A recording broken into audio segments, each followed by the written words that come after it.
பரலோக மகிமையுடன் தமது அரியணையில் அமர்ந்திருப்பார். எல்லா ஜனத்தாரும் அவருக்கு முன்பாக ஒன்று சேர்க்கப்படுவார்கள். மேய்ப்பன் ஒருவன் வெள்ளாடுகளிலிருந்து செம்மறியாடுகளை பிரிப்பது போல் மக்களையும் அவர் ஒருவரிலிருந்து ஒருவரை வேறு பிரிப்பார். அவர் செம்மறியாடுகளை தமது வலது பக்கத்தில் நிறுத்துவார், வெள்ளாடுகளை தமது இடது பக்கத்தில் நிறுத்துவார்.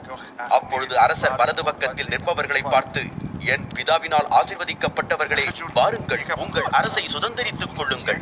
இது உலகம் படைக்கப்பட்டதிலிருந்தே உங்களுக்காக ஆயத்தமாக்கப்பட்டிருக்கிற அரசு. ஏனெனில் நான் பசியாயிருந்தேன், எனக்கு உணவு கொடுத்தீர்கள். நான் தாகமாயிருந்தேன், அப்பொழுது எனக்கு குடிக்க கொடுத்தீர்கள். நான் அந்நியனாயிருந்தேன், என்னை நீங்கள் உங்கள் வீட்டிற்குள் அழைத்தீர்கள். நான் உடையின்றி இருந்தேன், நீங்கள் எனக்கு உடை கொடுத்தீர்கள். நான் வியாதியாயிருந்தேன், நீங்கள் என்னை பராமரித்தீர்கள். நான் சிறையில் இருந்தேன், அப்பொழுது என்னை பார்க்க வந்தீர்கள் என்று சொல்வார். மிகச் சிறியவர்களான இவர்களில் ஒருவனுக்கு நீங்கள் எதை செய்தீர்களோ அதை எனக்கே செய்தீர்கள் என்று பதிலளித்தார்.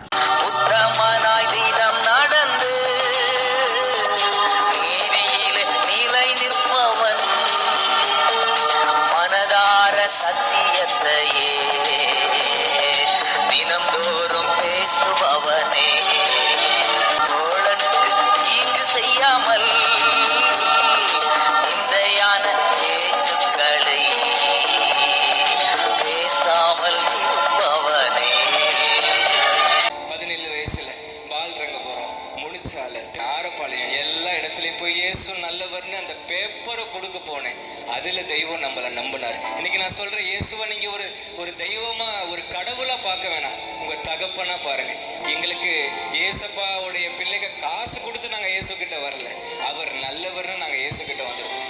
இன்னைக்கு நான் உங்களை பார்த்து சொல்றேன், உங்களுடைய பிள்ளைக்கோ உங்களுடைய ஒருவேளை என் பையனுக்கு இதே மாதிரி கல்யாணம் நடக்கணும், பொண்ணு கிடைக்க மாட்டேங்குது, பிள்ளை இல்லை, கடன் பிரச்சனை அடைய மாட்டேங்குது, வியாதி என்னை விட்டு போக மாட்டேது. இன்னைக்கு நான் சொல்றேன், கையை உயர்த்துங்கன்னு நான் சொல்லலைங்க, இயேசுவை நம்புங்கன்னு நான் சொல்லலை.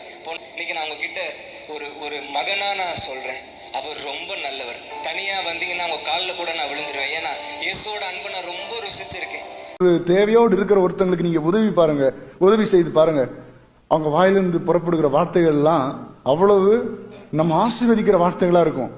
சிலர்லாம் அப்படி கையெடுத்து என்ன செய்வாங்க, கும்பிடுவாங்க. நம்ம கொடுத்தது ஒருவேளை 20 ரூபாயா இருக்கும், 30 ரூபாயா இருக்கும், இல்ல ஒரு பார்சல் சாப்பாடா இருக்கும், நமக்கு ஒரு நிசாரமான காரியமா இருக்கும். ஆனா அதை பெற்றுக்கொண்டு அவர்கள் நம்மை வாழ்த்துகிற விதத்தை பார்த்தா நமக்கே கண் கலங்கி விடும். ஏன்னா அவ்வளவு தேவைகளோட மனுஷன் உதவி செய்கிறதுங்கிறது ஒரு பெரிய மகத்தான விஷயம். மதர் வார்டுல இருக்காங்க. எந்த வார்டுல இருக்காங்க? Dying people ward. டையிங் பீப்புள்னு ஒரு வார்டா? ஆமா, சாகுத்துக்கிட்டு இருக்காங்க, அவனுக்கு 100 வார்டு அதுல இருக்காங்க. நான் சித்து வந்திருக்கேன், எனக்கு அவசரமா அடுத்த அப்பாயின்மெண்ட் போகணும் சொல்லுங்க. மதர் அப்படிலாம் வர மாட்டாங்க, நீங்க வேணா போய் பாருங்க.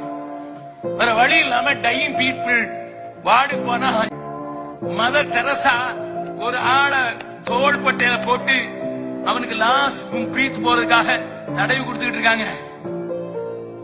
கூட்டு பண்ண நான் சொன்னாங்க, போனா மதர்ட்டு போய் பேசுங்க, அவங்க இங்க வர மாட்டாங்க, நீ போங்க. உம்மை விட மேலான, உம்மை விட